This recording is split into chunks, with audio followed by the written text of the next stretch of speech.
Elevando nossos pensamentos ao Senhor da vida, nosso Pai, sentindo a presença do Negro Nazareno, nosso Mestre Jesus, nosso Divino Terapeuta, e os benfeitores, trabalhadores, mentores da nossa casa, que nos acolhe amorosamente. Agradecemos a Deus pela abençoada oportunidade de mais um dia, oportunidade divina de aprendizado no caminho do amor. E rogamos na confiança, na certeza de sentir e ter o amparo em todas as tarefas dessa manhã nessa casa, que todos possam encontrar aquilo que buscam nesse dia e também em suas vidas, renovando o ânimo, a alegria, a coragem de seguir na esperança da imortalidade. Que o nosso palestrante seja intuído, sentindo os propósitos divinos, e possamos também permanecer na paz do Senhor, hoje, agora e sempre. Então vamos chamar Francisco Orsino para falar para a gente, né? Fazer o estudo sobre flagelos e escritores.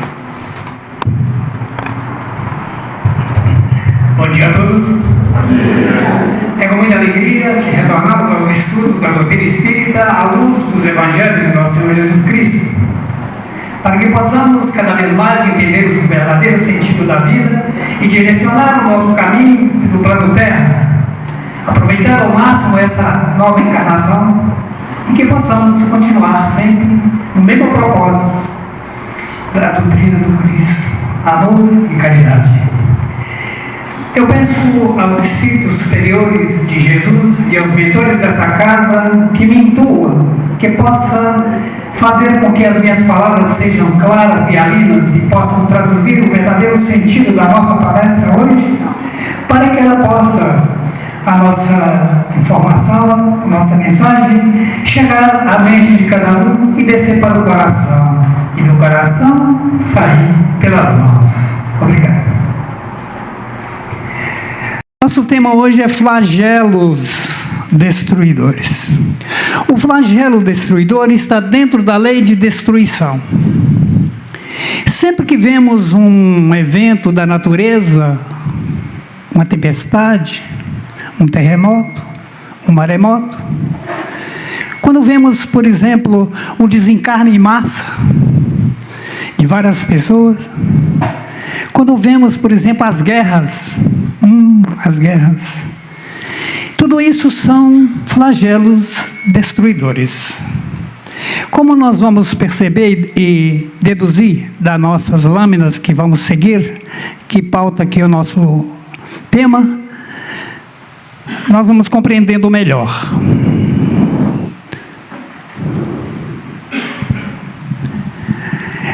Qual o conteúdo do nosso estudo hoje? O que propõe? Destruição necessária. Está lá no Livro dos Espíritos, né? Destruição necessária e destruição abusiva. Está na pergunta 728 a 736 do Livro dos Espíritos. Toda a nossa palestra é baseada no Livro dos Espíritos, nessa parte terceira das leis morais. Flagelos destruidores. Está dentro da lei de destruição. Pergunta 737 a 741. As guerras. Está nas perguntas 742 e 745. Assassínio, está na pergunta 746 e 751. Porque o assassino também é destruidor, flagelo destruidor. O aborto é flagelo destruidor. A eutanásia é flagelo destruidor. O aborto, flagelo destruidor. São temas polêmicos, tristes, problemas difíceis de nós lidarmos com eles. A crueldade, está no 752 e 756. Também da crueldade vem o flagelo destruidor. O duelo, as brigas, as contendas. 757 a 759 do Livro dos Espíritos. E por último aqui a pena de morte. Que graças ao nosso povo ter um coração magnânimo e as nossas mentes voltadas para a caridade e a indulgência, aqui ainda não temos no nosso ordenamento jurídico brasileiro, no nosso Código Penal, a lei da pena de morte, que está na pergunta 760 e 765. Sigamos. A lei de destruição é corolário, ela é de acordo com a lei de progresso. Porque a destruição vem para ter o progresso. Né? É por isso que lá na frente nós vamos ver que o Lavoisier, Antoine Lavoisier, o francês, o químico cientista, ele disse: na natureza nada se perde, nada se cria, tudo se transforma. Olha que mensagem bela. Tudo já veio pavimentando o caminho para que nós possamos compreender os princípios da doutrina espírita. A doutrina espírita ainda não havia vindo ao plano Terra através do Kardec. E lá atrás, o Lavoisier já dizia sobre essa questão, que na natureza nada se perde, nada se cria, tudo se transforma. Eventos, o que é a lei de destruição? São eventos que nos parece uma destruição. Na verdade, não é uma destruição. É processo de progresso espiritual e moral do homem. Do homem aqui e da mulher também, né? Porque hoje você tem que falar os dois gêneros, do homem e da mulher, né? O que é a lei de destruição é uma lei natural. E no bojo dela tem lá os flagelos destruidores. A lei natural, de acordo com a doutrina espírita, é a lei de Deus, a única lei verdadeira, inderrogável, imutável, indispensável à felicidade do homem, porque ele indica o que fazer e o que não fazer. E ele só é feliz quando só é infeliz quando dela se afasta. Quando nós derrogamos a lei divina, quando nós não obedecemos a lei divina, e toda a lei divina está dentro de um ensinamento de Jesus: amor e caridade. Então, quando nós fugimos desse escopo, aí nós sofremos. Aí nós escrevemos nas páginas terríveis da nossa memória espiritual, o nosso sofrimento, que vai vir à tona no presente ou no futuro. Nas sucessivas reencarnações, nós vamos escrevendo no livro da vida, da existência de cada um de nós, os nossos defeitos e as nossas qualidades.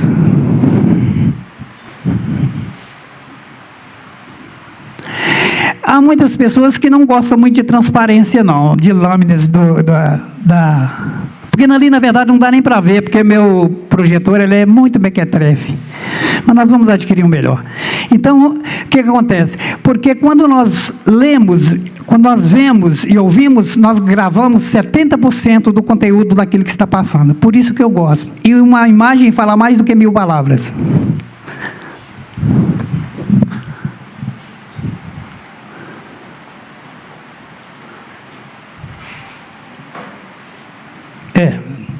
Ali sou outro mesmo. Qual a característica da lei natural? Por que nós estamos falando de lei natural, das leis divinas, que são as leis naturais? Porque dentro das leis está o flagelo destrutivo, destruidor, para nós compreendermos que está dentro de uma lei. E o que é uma lei? A lei é uma norma, tanto no campo humano como no campo divino. É uma norma que vem regular as nossas relações sociais, impedindo de que nós possamos avançar no nosso livre-arbítrio naquilo que não convém, naquilo que prejudica, naquilo que fere o outro. Então tem a lei para normatizar, para regular as relações sociais. E também a lei penal, por exemplo, ela vem, não é para penalizar o sujeito, é para dizer a ele, olha, isso está errado, você não pode fazer isso, e para evitar que ele faça justiça com as próprias mãos. Então a lei divina também, porque as leis humanas são inspiradas nas leis divinas. O ordenamento jurídico no mundo inteiro, em todos os países, foi inspirado lá em Moisés, na lei mosaica, viu? Com certeza, na lei de Deus. O que se deve entender por lei natural? A lei natural é a lei de Deus. É a única verdadeira para a felicidade do homem. Ela lhe indica o que fazer e o que deixar de fazer. Não é isso? Nós já vimos lá atrás, nem precisa passar mais.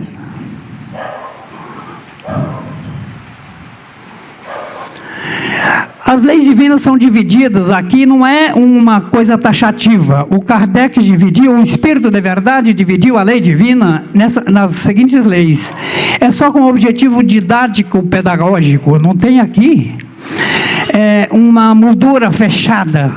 Não, ela não está na moldura fechada, ela está na moldura aberta. Ela só está elencadas as leis que são as leis naturais. Olha, deixo vocês à vontade para fazer perguntas, porque quem não pergunta não aprende, né? A dúvida é inerente àquele que gosta de aprender, que tem a sede do aprendizado. Lei natural, lei da adoração, de adoração a Deus, lei do trabalho em todos os sentidos, tanto no trabalho espiritual como no material. E eu fiz uma palestra recentemente sobre o sonho e os sonhos. Nos sonhos nós deslocamos para o mundo espiritual e continuamos trabalhando, aprendendo e estudando. Então a nossa atividade não é só aqui no momento de vigília, é no momento também que nós estamos dentro da nossa, não é uma segunda existência, claro que não, no momento que estamos, o corpo está ali inerte, né? Adormecido, entorpecido, e o espírito está viajando pelo universo, não. Nós temos duas fases da existência, uma em vigília, outra em sono. Reprodução. Sem a reprodução no mundo não haveria corpos, tanto no mundo animal como no hominal, para haver corpos para reencarnar os espíritos. A lei de conservação é o instinto natural que temos de conservar. Parece que a lei de conservação ela está contrária, ela vai de encontro à lei de destruição, mas não, elas são colorárias uma da outra. A lei de sociedade, ninguém vive fora da sociedade, até os animais, a formiga, o cupim, a abelha, formam sociedades para viverem. Lei de progresso, é a lei divina, é o nosso destino, a perfeição, o progresso. A igualdade, todos somos iguais. Liberdade, a liberdade de agir e pensar, todos nós, e fazer. A lei de justiça, amor e caridade de Deus. Bom, dito isso, vamos adentrar aqui ao escopo da nossa palestra propriamente dito. O que se deve entender por uma lei de destruição? Destruição necessária ocorre na natureza devido à natural transformação biológica, a renovação e até a melhoria das espécies, tanto do ponto de vista físico como espiritual. Assim, a espiritualidade nos ensina: preciso é que tudo se destrua para renascer de novo, para regenerar. Por isso que Kardec diz: nascer, viver, morrer, renascer e progredir sempre, tal é a lei. Não é isso? Está aí. Já disse lá atrás sobre a frase do Anthony Lavoisier: na natureza nada se perde, nada se transforma. Está dentro da lei de destruição. Tudo se transforma. A destruição é aparente. É dentro da nossa compreensão que está sendo destruída alguma coisa, mas não. Aquela tempestade que acontece, às vezes destrói muitas coisas. Aquela tempestade era comandada pelos espíritos designados por Deus para comandar os eventos da natureza e limpar a psicosfera da Terra dos miasmas que nós lançamos com os nossos desejos, sentimentos e pensamentos menos agradáveis, menos felizes. Então ela vem para limpar a psicosfera e dar uma limpada também e mostrar ao homem: segura aí, ó, tudo isso é resultado do seu comportamento. Mas ainda continuamos como robô, não prestando atenção nos eventos da natureza que eles vêm para nos despertar. Nós continuamos no sono da indiferença. Vamos lá. Livro dos Espíritos, a ação dos Espíritos sobre os fenômenos da natureza. Porque quando nós falamos da lei de destruição, e dentro dela nós temos lá os flagelos destruidores, tudo comandado pelos Espíritos. Olha aqui, está lá no Livro dos Espíritos, na pergunta 536, 536A, 536B, 537, 537A, 538, 539 e 540, do Livro dos Espíritos. Quem quiser aprofundar mais, é só abrir o livro e começar a estudar. Está aqui, ó, Livro dos Espíritos. Eu não vou ler uma por uma, porque nós ficaríamos aqui até amanhã, para discorrer sobre cada uma delas. Então, nós sabemos o que é a conclusão dessas perguntas do Livro dos Espíritos. É que, na natureza, tudo o que acontece tem o dedinho dos Espíritos, comandados por Deus. Lá na frente nós vamos ver que até os duendes, que vocês veem aí falar em duendes, existem sim os duendes, os espíritos que cuidam, que ainda são espíritos que não atingiam um status de, vamos supor, espíritos já mais evoluídos. Eles têm uma compreensão menor, mas eles são designados para agir na natureza,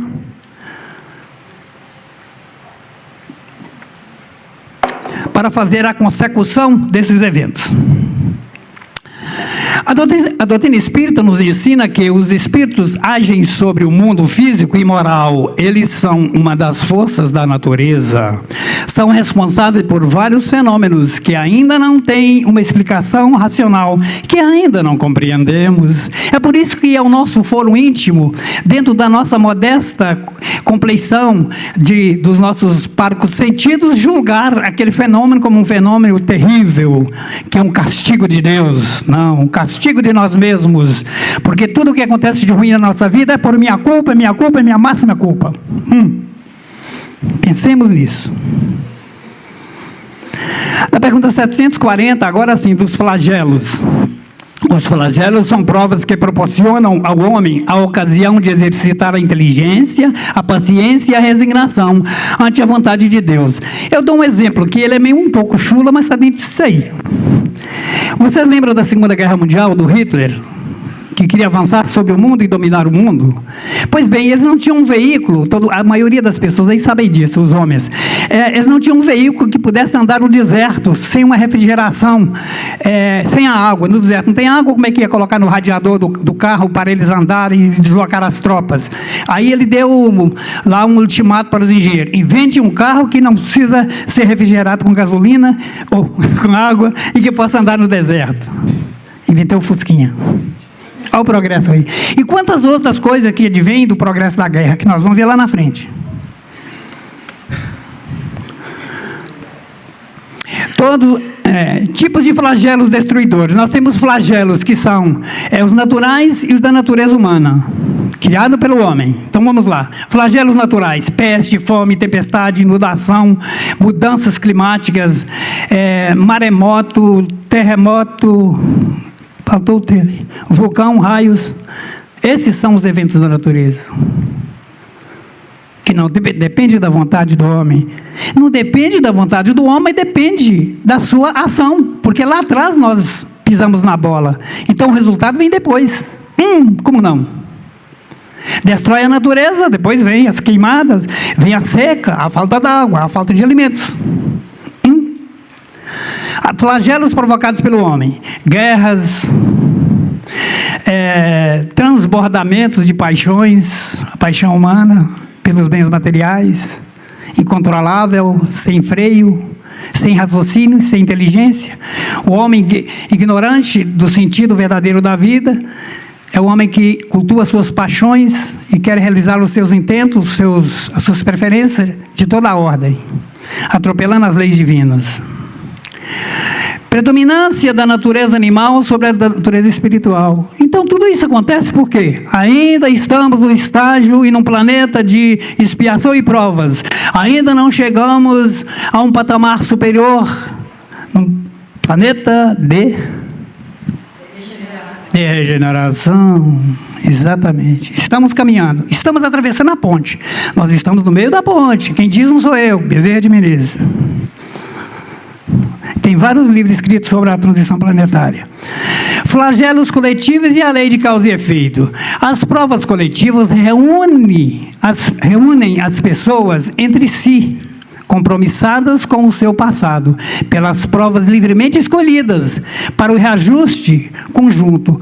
A lei de progresso é indelével, é imutável, é inderrogável, é incorruptível, é lei divina, e estamos sobre os auspícios dela, não tem para onde corrermos, ninguém. Então, quando há um desencarno coletivo, é justamente esse compromisso que as pessoas têm umas com as outras. Eu poderia trazer aqui milhares de exemplos, mas vamos aqui, o tsunami lá que aconteceu na Indonésia, que morreu, quantas pessoas? 120 e tantas mil pessoas que morreram, em toda aquela questão, no Sri Lanka, na Indonésia e em outros países ali vizinhos, né? Sim, é o karma coletivo em ação, compromisso. E quando fala que livremente escolhidas, porque quando nós estamos na realidade, nós escolhemos as provas que queremos e precisamos passar aqui na Terra. Aquelas provas que nós precisamos passar, que a gente chama de expiação, se eu quiser escolher, tudo bem. Se eu não quiser escolher, ela será imposta a mim, porque eu preciso cumprir com aquele dever.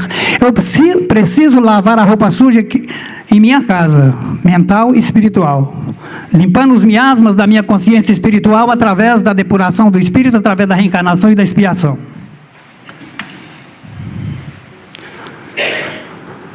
Flagelos destruidores causados pelo homem. Vamos lá. É condenável o aborto, a eutanásia, o suicídio, a pena de morte, controle indiscriminado da natalidade, a caça predatória e a degradação do meio ambiente. São causados pelas mãos do homem, pela ganância do homem. Até hoje, é triste dizer que tem caça, né? Pessoas que fazem caça. Tem que caçar, tem que matar o jacaré, porque é o equilíbrio da natureza. Será? Que tem que disseminar o bichinho para fazer o equilíbrio da natureza? Não sei. Isso aí eu não sei. As crises que sofre a humanidade. As crises e a lei de destruição. As crises servem como instrumento de aperfeiçoamento. A doutrina espírita alerta para uma nova era para a humanidade. Falamos antes, hein? A Terra precisa avançar, progredir, porque é a lei universal da evolução divina de Deus. Todos os planetas evoluem, física e espiritualmente. Evolui os planetas, tem até aquela escala, né, aquela pirâmide da evolução dos planetas, planetas primitivos, planetas de expiação e provas, planetas de regeneração e mundos ditosos, e depois tem os espíritos que acompanham essa escala de acordo com o mundo que vai viver, né? Está claro até aqui, meu povo? Se tiverem alguma sugestão, podem dar. Deixa todos à vontade.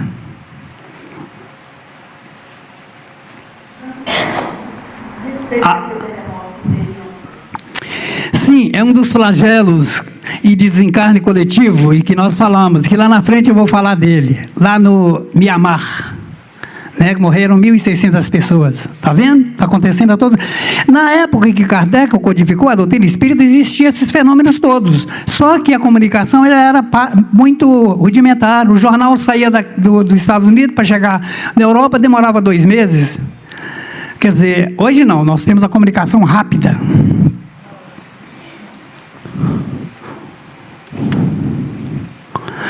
Flagelos destruidores, está lá na pergunta 737 do Livro dos Espíritos.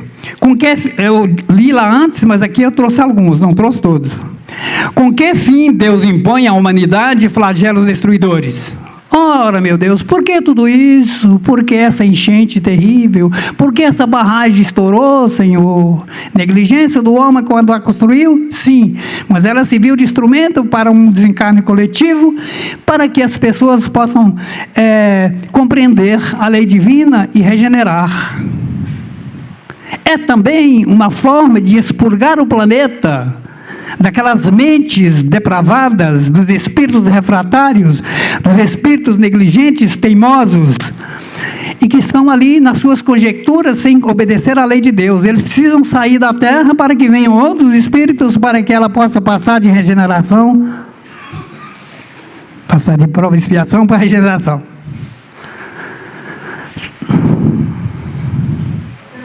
Sim. Em relação à rádio, você falou aí, né, por negligência, e aí foi usado como instrumento, né, para provação de que precisava.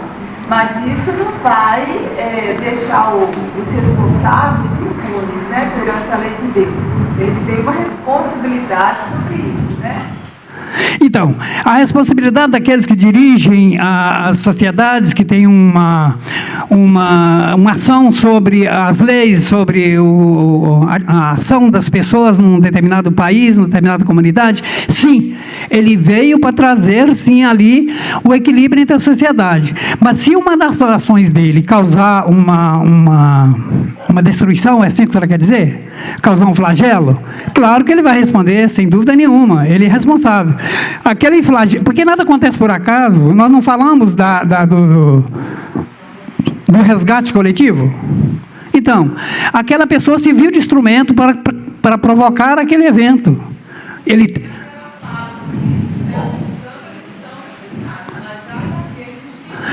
Exatamente, o escândalo é necessário, mas aí daquele que escandalizar, exatamente, está dentro do que a senhora falou, dentro da moldura direitinho, exatamente isso. Quer dizer, a pessoa, mas o sujeito que praticou, o povo não teve culpa? Teve culpa. Não cai uma folha da árvore sem que Deus não queira, claro. Um piscar de olhos nossos aqui, ele reflete lá no Japão. O bater da asa de uma borboleta aqui, reflete lá no Japão. Tudo que acontece, nada é por acaso, e tudo fica escrito, tá certo? Na psicosfera da Terra, fica escrito no mundo espiritual, fica assim, com toda certeza. Os atos bons e ruins.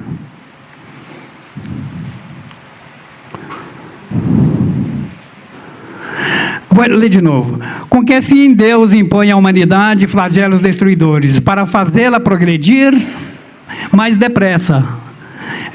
Regeneração moral dos espíritos, em poucos anos o levaria a séculos. Quer dizer, em poucos anos, com esses flagelos, o homem pode abreviar o seu avanço na senda da evolução. E sem esses eventos, ele demoraria séculos e séculos e séculos. E como o planeta precisa avançar, ninguém tem o direito, nem pode, nem tem o poder de atrapalhar a regeneração do planeta.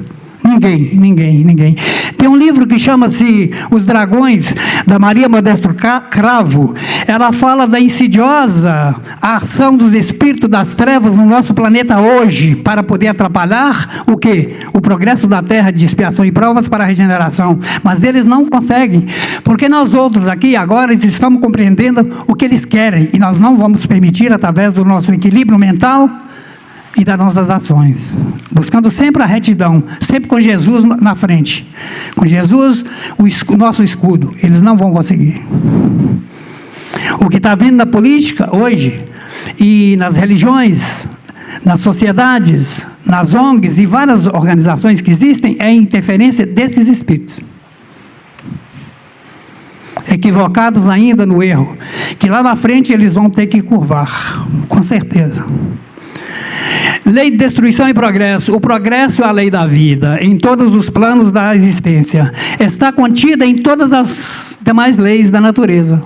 O progresso está em todas aquelas leis que nós elencamos.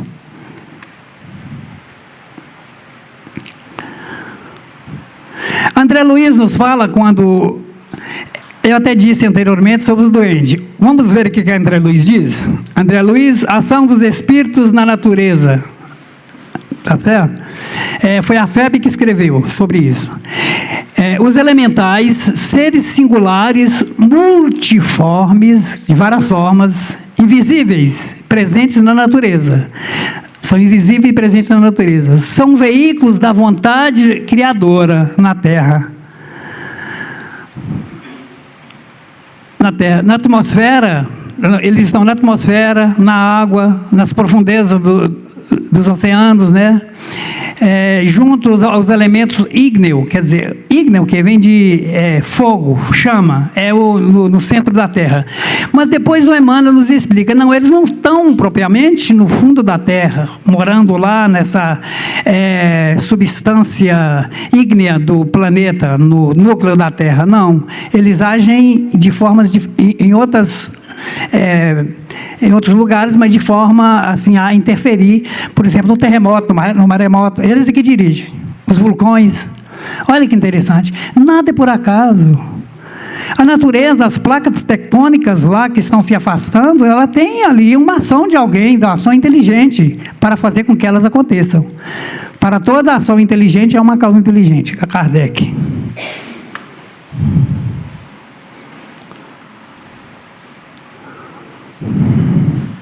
O conhecimento da lei natural. Todo mundo conhece a lei natural? Aqui vem a resposta do Livro dos Espíritos, 619. Todos podem conhecer a lei de Deus, mas nem todos a compreendem. As leis de Deus estão gravadas na consciência de cada um. Pergunta 621. Quando Kardec pergunta para o Santo Agostinho, pergunta 929 do Livro dos Espíritos, sobre conheça-te a ti mesmo, é uma lição que ele nos dá para que nós busquemos compreender a nós mesmos, que Sócrates, o filósofo grego, disse, conheça-te a ti mesmo. Então Santo Agostinho, ele decifrou isso, ele disse, o conhecer a ti mesmo está na justa razão do seu conhecimento da lei divina. Aí Kardec perguntou, onde é que está a lei divina? Ele disse, a lei divina está escrita na consciência de cada um. É possível que, como é que é seu nome? O Rodrigo tem um conhecimento muito mais amplo do que eu das leis divinas. Então eu pratico ações que o Rodrigo olha e fala, meu Deus, o Francisco que está fazendo. Mas ele já tem a lei divina escrita na consciência dele. E como ele sabe que eu sou ignorante das leis divinas, ele fala, não, vou perdoá-lo, coitado, ele não sabe o que faz. Jesus, alçado aos braços da cruz, ele disse, ele deu para nós esse exemplo. Perdoai-os, ó Pai, porque eles não sabem o que fazem. É isso.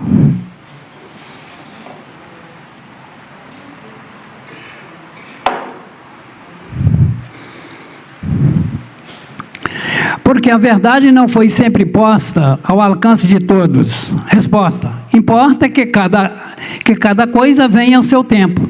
Quando o discípulo está pronto, o mestre aparece. Por isso que Jesus veio pautando no tempo e no espaço os momentos necessários para trazer o ensinamento para nós. Quando ele estava reunido com seus discípulos na última ceia, ele disse, eu me vou, mas vou vos preparar lugar.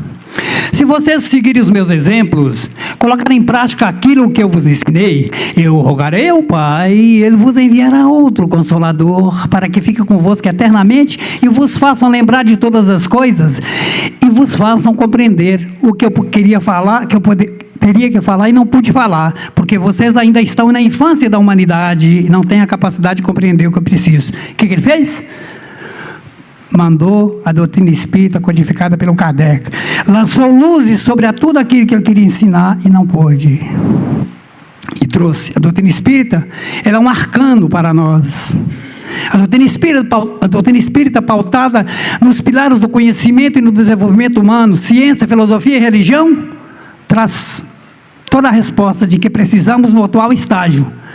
Claro, dentro daquilo que possamos compreender. Porque aqui o Espírito de Verdade disse, vocês ainda não podem compreender todos os fenômenos da natureza. Ainda não é tempo para vocês, mas vocês vão compreender um dia. Já avançamos muito, não? Puxa vida.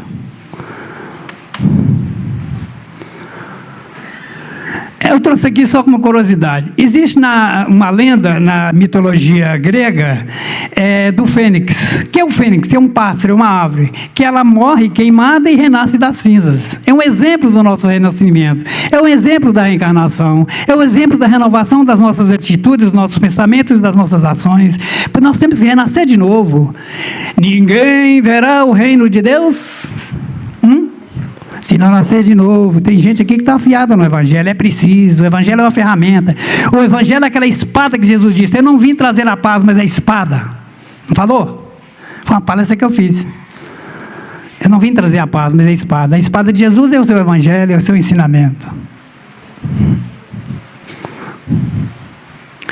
Então, essa árvore morre queimada e renasce da cinza. Simboliza o renascimento, o triunfo da vida sobre a morte, em seus ciclos.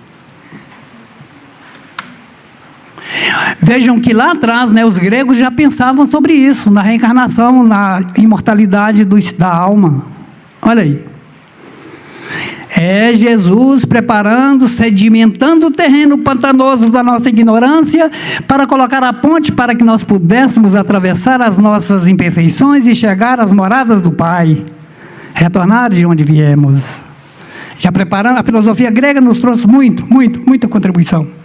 E todos os escritores, os filósofos, os escritores de toda a natureza dentro da literatura, os músicos, Tchaikovsky, Johann Sebastian Bach, Paganini, todos eles também, nas suas áreas. Os pesquisadores, Lavoisier, tá certo?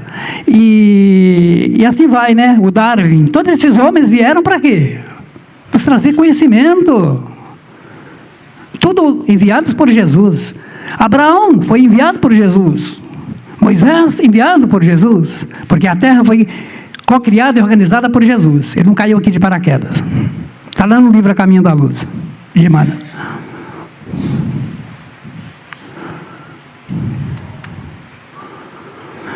Pergunta 744. Quem objetivou a providência tornando necessária a guerra? Olha a guerra aí. A guerra. A liberdade e o progresso. Nós não falamos lá do Hitler, lá da Segunda Guerra Mundial? Então, qual o escopo, qual o objetivo da guerra? Trazer a paz. Porque quando há duas nações se degladiando, cada uma querendo firmar os seus propósitos, há ali outros ingredientes que possam trazer benefício para a humanidade. Guerra trazer benefício, só traz morte e destruição. O homem precisa ser abalado dentro do seu íntimo, dentro das fossas abismais onde medram os seus impropérios, para que ele possa sacudir e voltar à tona aquilo que ele é verdadeiramente, porque ele está num caminho transviado. E quando ele é balançado, quando ele é sacudido, quando ele sente na pele o ardor do castigo que ele mesmo impôs a si, ele desperta, ele tem que despertar para caminhar no caminho reto. Ele vai tropeçando, dando com o bico na pedra, ele vai sofrendo, até ele chegar a um ponto e falar, não, chega.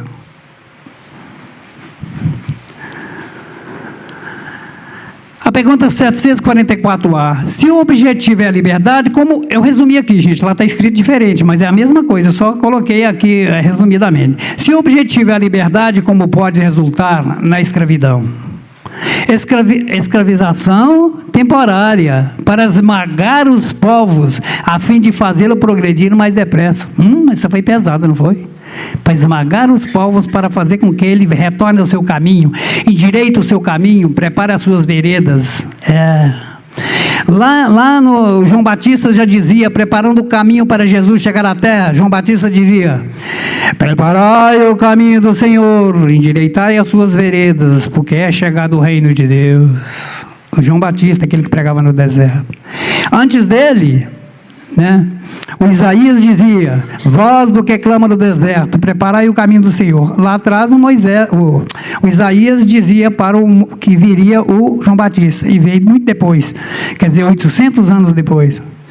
Ele vem dizendo que era para preparar o caminho do Senhor. Temos que endireitar as nossas veredas. Ué, por que repetiu aqui?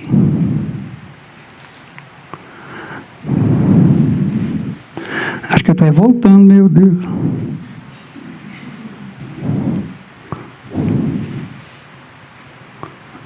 Vamos chegar lá na frente, na área da lâmina aqui, a sequência.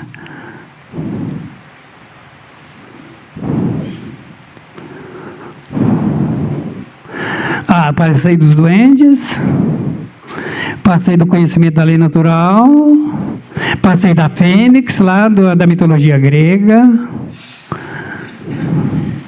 a destruição ali da natureza, passei daqui do objetivo da guerra, agora é essa. Pena de morte.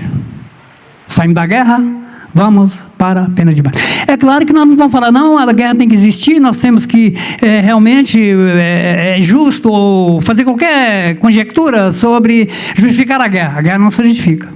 Ela é a causa dos nossos impropérios, da nossa inferioridade. O dia que o homem estiver lendo na cartilha do Cristo, dentro do amor e da caridade, não haverá mais guerras.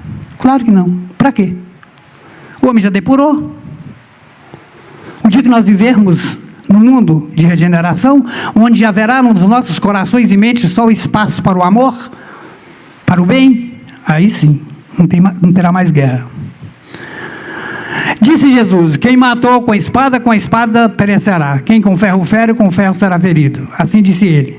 A pena de Italião é a justiça de Deus. Todos vós sofreis essa pena a cada instante, pois que sois punidos naquilo em que haveis pecado, nessa existência ou na outra. Olha a lei de Italião aí. A lei de Italião é de nós mesmos, com a espada na nossa própria cabeça. Os ditames da lei divina, elas são inderrogáveis. E quando eu pratico qualquer ato de infeliz ou qualquer maldade contra alguém, eu estou impondo a mim, ali, eu estou gravando na minha consciência elementos que degradam o meu espírito. E eu estou derrogando a lei divina de amor e caridade. Então eu tenho que sofrer uma pena. Essa pena é de Italião, eu mesmo com a espada na minha cabeça. Dúvida? Não? Chegou na conclusão. Olha, eu cronometrei o tempo aqui, eu tenho um poema para ler para vocês. Quando a tempestade passar. Mas vamos primeiro à conclusão da nossa exposição. Conclusão: as leis divinas são inderrogáveis, imutáveis, indeléveis. Já falamos, claro. Pela lei de destruição, combinada com a lei de causa e efeito, assim cada criatura detém uma cota própria, com débitos e créditos. A cada um será dado segundo as suas obras. Não é essa a lição? Compreendemos hoje o porquê dos flagelos. Existem os flagelos morais e materiais e físicos. Deles, o pior é o flagelo da alma, do espírito. É o flagelo que nos faz sofrer no âmago da nossa alma, porque a cada falta cometida leva ao arrependimento. A cada arrependimento leva-nos, a cada sentimento de culpa leva ao arrependimento. O arrependimento nos leva ao remorso. O remorso às vezes nos acompanha por anos a fio. E é preciso que nós demovamos da nossa contabilidade espiritual e pagar essa dívida através da reencarnação. O Emmanuel diz que a reencarnação é como se fosse uma dívida que nós contraímos por atacado. Você vai acumulando débitos pelas sucessivas reencarnações e você tem que resgatar.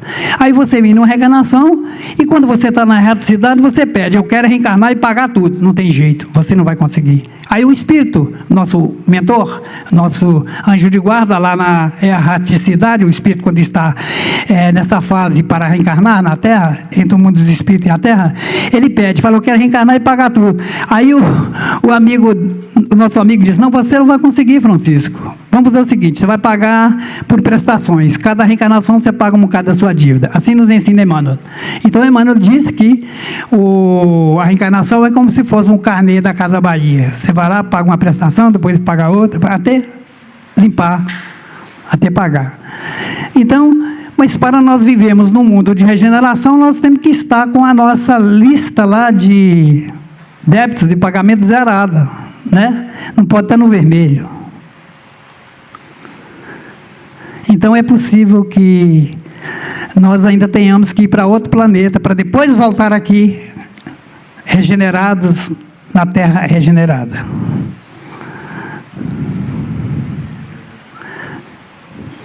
Como eu prometi, eu vou ler um poema.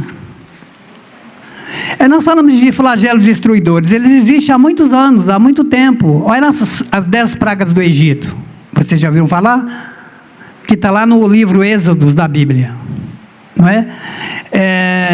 O Vesúvio lá na Itália, onde, segundo a doutrina espírita, o Emmanuel acho que desencarnou devido a esse Vesúvio. O Emmanuel, mentor do Chico, que destruiu ali na Itália, né?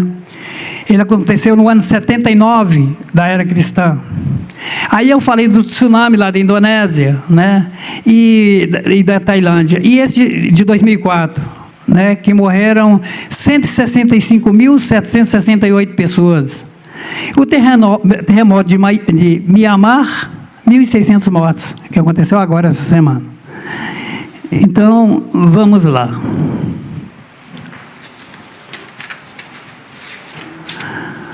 Vamos acompanhar aqui esse poema. Ele foi escrito em 1800 por uma senhora americana, e tem uma guerra lá, se era americana, se era canadense, não se sabe, isso não importa, né? É um poema de 1800. Quando a tempestade passar, quando a tempestade passar, as estradas se amansarem e formos sobreviventes de um naufrágio coletivo, com o coração choroso e o destino abençoado, nós nos sentiremos bem-aventurados, só por estarmos vivos. E nós daremos um abraço ao primeiro desconhecido que encontrarmos e elogiaremos a sorte de manter um amigo. Prestem atenção. E aí, nós vamos lembrar de tudo aquilo que perdemos de uma vez. Aprendemos tudo que não aprendemos ao longo da vida.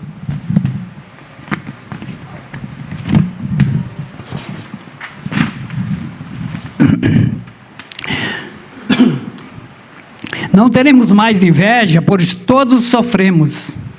Pois todos sofreram. Não teremos mais o coração endurecido. Seremos todos mais compassivos. Valerá mais o que é de todos do que eu nunca consegui. Seremos mais generosos e muito mais comprometidos. Nós entenderemos o quão frágeis somos e o que significa estarmos vivos. Vamos sentir empatia por quem está e por quem se foi. Sentiremos falta do velho que pedia esmolas no mercado ao nosso lado, que nós nunca soubemos o nome e sempre esteve ao nosso lado.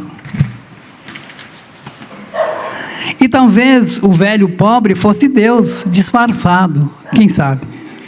Mas você nunca perguntou o nome dele, porque estava com pressa, e tudo será milagre, tudo será um legado, e a vida que ganhamos será respeitada, nós respeitaremos mais a vida. Quando a tempestade passar, eu te peço, Deus, com tristeza, que você nos torne melhores, como você nos sonhou.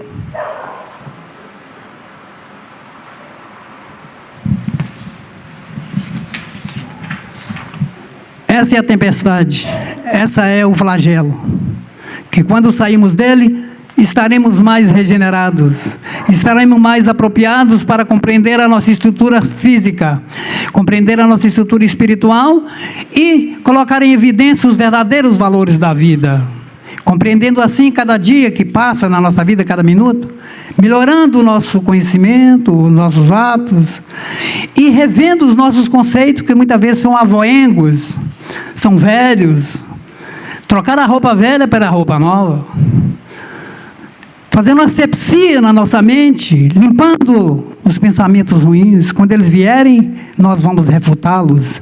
E identificar se esses pensamentos são nossos mesmos ou a influência do mundo espiritual degradado que nos quer fazer de marionete. E nós não somos marionete. Nós somos donos dos nossos pensamentos, das nossas ações. Nenhum espírito pode chegar e tomar conta de mim. Espírito nenhum pode entrar no corpo de ninguém. Eles podem, às vezes, maldosamente, usando os artifícios do seu conhecimento, que a maioria deles tem conhecimento. A maioria deles tem uma elevação dentro do conhecimento para o mal, mas não age para o bem. Então nós temos que saber refutar esses pensamentos que não são nossos, que são pensamentos que interferem na nossa mente, buscando nos dominar, nos persuadir para a prática do mal. E nós não podemos aceitar, porque nós somos donos de nós mesmos, nós somos capazes, nós temos força, nós temos moral, e tem que ter moral. Por isso que nós temos que andar pelo caminho reto, por isso que nós temos que parar a nossa vida dentro do amor e da justiça, para que lá na frente nós não abramos as janelas da nossa alma e do nosso coração, para que a interferência desse mundo terrível, das trevas, que a todo momento.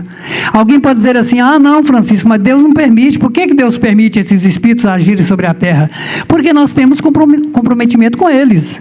Eles são instrumentos, como são os tsunamis, como são os flagelos, para nos fazer crescer e testar a nossa vontade e a nossa capacidade de dominarmos a nós mesmos, de buscar sempre a senda do bem, refutando as tendas do mal. É por isso que há a interferência deles, porque há uma simbiose, há uma simpatia entre aquele que recebe essa influência e aquele que a emite, pelos seus pensamentos degradados, degenerados. Mas o que ele está fazendo na Terra, Francisco, não é o mal? Ele não está adquirindo cada vez mais o seu karma? Sim, ele pode aumentar o seu karma, mas ele não vai regredir, retrogradar na senda da evolução. Aquele espírito mau, ele pode causar mais mal, mas há momentos em que ele vai aprendendo, sim, aos pouquinhos. Conhece a parábola do semeador? É por isso que temos que orar. Ah, não vou orar não, Francisco, para quê? Ora sim pelos espíritos terríveis, ora por aqueles que sofrem, ora por aqueles que não conhecem Deus, aqueles que vivem à margem da estrada sem conhecer o horizonte onde ele deve seguir. Ora por ele, porque é como a parábola do semeador. E o semeador saiu a semear. Algumas sementes caíram à beira da estrada e o pássaro veio e comeu. Outras sementes caíram sobre a pedra e germinou, mas como tinha pouca terra, logo ela morreu. Outras sementes caíram em terreno fértil, brotou, cresceu e deu bons frutos, 1000 por 1. Então, aquelas mentes que recebem esses ensinamentos e a cultiva, vai receber triplicado. Aqueles que ainda não receberam, lá na frente, na sua memória espiritual, está escrito, eu não disse que tudo, nada fica perdido no universo. Aquilo que eu disse aqui agora, que aquele espírito não quis ouvir, ele vai ouvir lá na frente, porque vai ecoar no âmago da sua alma, na sua lembrança, gravada lá na sua memória espiritual, essas palavras. Pratique o amor e a caridade, meu filho. Só através dele você pode chegar até Deus. Só através dele você pode se regenerar. E ele vai lembrar e vai refletir. Ele começará então a mudar os seus comportamentos. Então, a semente, temos que continuar semeando. Sempre. Ah, não tem jeito, Francisco. Esse sujeito ali tem que se ir para a pena de morte porque ele praticou vários crimes e ele não tem regeneração. Olha, você mata o corpo, mas não mata o espírito. a pena de morte. Você tira a vida daqueles que praticou crimes horrendos, com o desejo dele não viver na nossa sociedade, no nosso meio. Mas ele vai para o mundo dos espíritos, vai fazer pior. Nós não temos essa consciência ainda. Nós temos que ser condescendentes com o crime? Não, claro que não, muito pelo contrário. Nós temos que agir com verdadeira com sentimento de justiça e verdade. É isso que acontece. E quantas vezes dentro de uma casa espírita nós falamos muito da caridade, não falamos? Às vezes a gente vê uma pessoa, isso é o exemplo que o Emmanuel dá, você vê uma pessoa dizer assim para a outra, mas não faça isso não, você está apontando o erro do outro ali, isso é falta de caridade, isso é hipocrisia. Não, dependendo do momento, do contexto, nós temos a obrigação. Como é que é o nome da senhora? Dona Priscila fala, Francisco, você está errado, meu filho, você é meu amigo, eu preciso te dizer a verdade. Essa postura sua aqui na palestra não foi legal. Ué, ela está me ajudando, não? Quer dizer, é mais ou menos por aí. Talvez eu ache que esteja certo, mas ela está vendo com outros olhos. E eu que estou no contexto não consigo ver. Estou com a minha mente embotada e ela vem e me desperta. Aí dentro da casa espírita, como eu disse, né? Aí vem aquele que é metido a caridoso e tal e fala assim, porque nós somos assim espíritas, nós somos meio atrapalhados mesmo. Aí vem o sujeito e fala, Francisco, não, mas você apontou ali que a pessoa está suja, maltrapida, tá, assim, não toma banho nem nada, e vem para a reunião aqui, senta no meio de todos, está uma pessoa fétida. Não, eu só disse a ele que ele precisa tomar um banho. Falta de caridade. É? Aí diz Emmanuel, falta de caridade? E não é falta de caridade dele vir para o nosso meio todo sujo, fétido, atrapalhando a nossa respiração dos nossos bons ares?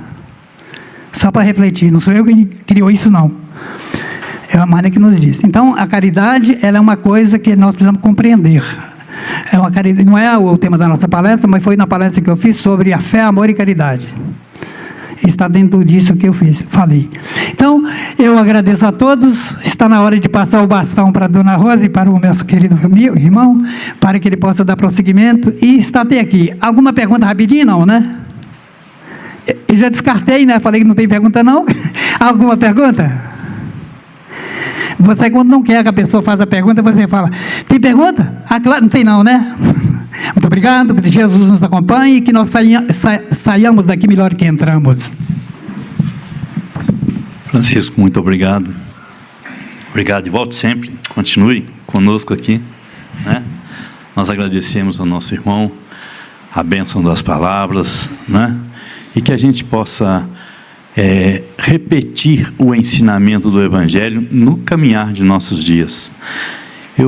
Antes de terminar, eu tenho aqui alguns recados. A biblioteca está pedindo ao senhor Antônio Camargo para comparecer à biblioteca, por gentileza, antes de partir. E, Celina, esse convite aqui para quarta-feira na cozinha, ainda está válido?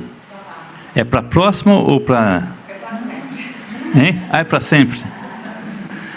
Celina, nossa coordenadora dos trabalhos da cozinha, está fazendo um convite aqui. Estamos precisando de colaboradores na cozinha, no horário de quartas-feiras, no horário de 18h30 às 21 horas, né? Se tiver experiência, bom. Se não tiver, a boa vontade ajuda, né? E outra novidade boa, deliciosa galinhada. Estamos promovendo aqui uma galinhada mineira, que vai ser feita aqui na casa, no dia 12 de abril, sábado. O valor são R$20. O objetivo dessa arrecadação é para a manutenção das obras da casa, para dar continuidade às obras da casa. Quem quiser efetuar o pagamento, vá à biblioteca, tá? E vai ser retirado de 11h30 às 13h30 na Rua Bougainville, aqui, no mesmo dia. no mesmo dia, 12/4. Então está aí o convite a todos. Agora a gente vai ter a bênção da harmonização do nosso coral, que vai substituir nossa prece final, e logo após teremos o passe. Então, tenham o coral como a prece, ok? Senhor, só Tu és o meu amor nessa vida sem fim. És tudo que resta de mim nesta vida sem fim. Além das grandes estrelas, do silêncio e do mar, Tu vives em minha vida, enquanto eu vivo a sonhar. Tu és a esperança de alguém que nada espera do mundo. És o amor mais sublime, és o amor mais profundo. Senhor, só Tu és o meu amor nesta vida sem fim. És tudo que resta de mim nesta vida sem fim.